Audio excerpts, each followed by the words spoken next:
What's going on, everybody? I'm your booze caster for the day, Trev Wilson. We got some breaking booze news coming at ya. Good old Buffalo Trace have announced and released the entire lineup of the Buffalo Trace Antique Collection for 2022 to include George T. Stagg's return, which, I get it. I have never even owned a Buffalo Trace Antique Collection bottle, let alone seeing a majority of them. I've seen some in a raffle, but very elusive, and I imagine the George T. Stagg of this year is just going to be impossible to get. So good luck, everyone. What we're going to do is break down the stats and ages and all of that over all of the bottles in this year's Buffalo Trace Antique Collection. So let's head on over here. This is a document that you can find over on the Buffalo Trace website. It's a little PDF file under the news section. Buffalo Trace Distillery releases its 2022 Antique Collection whiskeys, including Stagg. Yes, we gotta hype up the Stagg because it needs it, It needs to be hyped up because it's not hyped enough. All right, let's get into these bottles. Grab your favorite whiskey in your favorite wrench Kinsey glass. Let's get into a little booze news. Hit that like button and subscribe button for bringing you the latest news. George T. Stagg Bourbon. Give you a little history, but that's not what we care about. We care that this year's offering was distilled in the spring of 2007, making it 15 years, 5 months old. And here we go, the proof at a staggering, see what I did there? 138.7, the highest proof for this whiskey in the past 6 years. So not only are we bringing it back, they're bringing it back, they're hyping it up, bam, they're slapping you in the face with high proof. Marketing geniuses. Tasting notes for this bourbon call out toasted pecan and chocolate sauce. I like me some good sauce. A rich blend of baking spice, vanilla, and cherry pie on the palate. There's that Buffalo Trace cherry. And a robust finish of black coffee, molasses, and oak.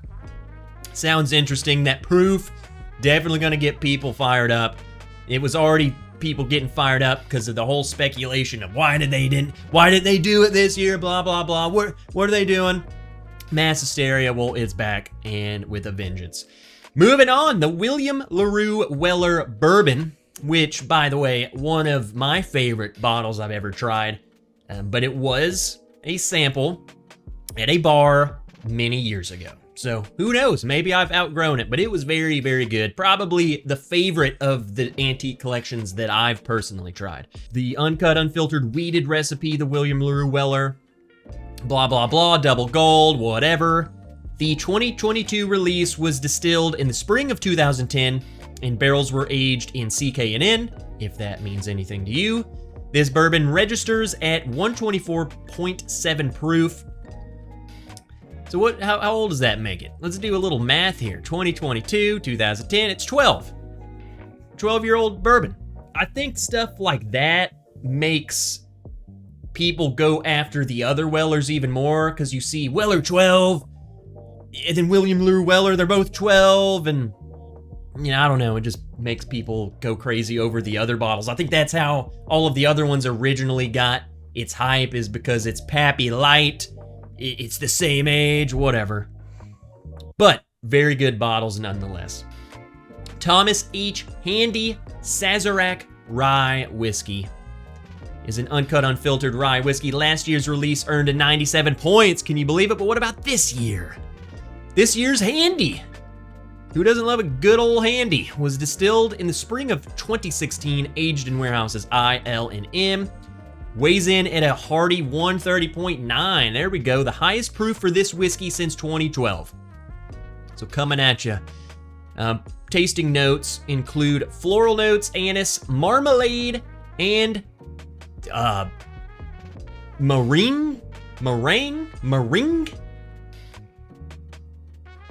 You see, this is why over here at the Bourbon Wrench, I am the worst reviewer, because I don't even know what that is. So I will never say that on my tasting notes. Followed by a palette of baking spice, a burst of orange peel and subtle dark chocolate, and a long finish of cinnamon, praline, and candied orange. I will agree, those Sazerac ryes, definitely orangey. Like a candied orange, totally get that. Eagle Rare 17-year-old bourbon. This 101 proof whiskey was distilled in the spring of 2005, and barrels were aged in warehouse HK&I. This bourbon has a nose with a hint of tobacco, chocolate-covered cherries, and a touch of oak, followed by caramel, vanilla bean, dark chocolate, and oak on the palate, full-bodied with baking spice, vanilla, and butterscotch. So again, Eagle Rare 17 years old. I have tried the Eagle Rare 17.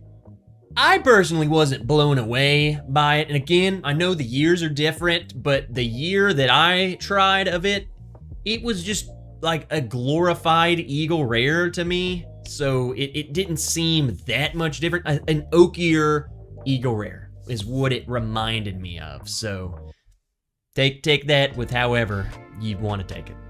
Who cares? Sazerac Rye 18-year-old. So, you know, the Handy is younger than the Saz 18. It's the older edition about it. So, has a nose of orange peel, lemon zest, and molasses, a palate with bold blend of black pepper, coriander seeds, and maple syrup, and a well-rounded finish with mint, tobacco leaf, and oak. This is one that I don't believe I've ever tried this one, so take it for what it is. It's bottled at 8 or 90 proof, so, you know, you get the Handy, it's higher proof, the Saz 18, lower proof. I don't know, maybe they could have made the 18-year-old Saz higher proof. So, easy enough. Antique collection coming back for 2022, including the George T. Stagg, so, you know, leave a comment down below if you have any hope of getting one. Do you think you're gonna get one? Do you usually get them? Leave comments down below which ones that you have owned or currently own. Let us know if you've tried the other ones, what you think of them, which one's your favorite, all that stuff down in the comments. So again, I'm Trev Wilson. This was Booze News. Thanks for watching the Bourbon Ranch. Friggin' love you guys. See ya in the next video.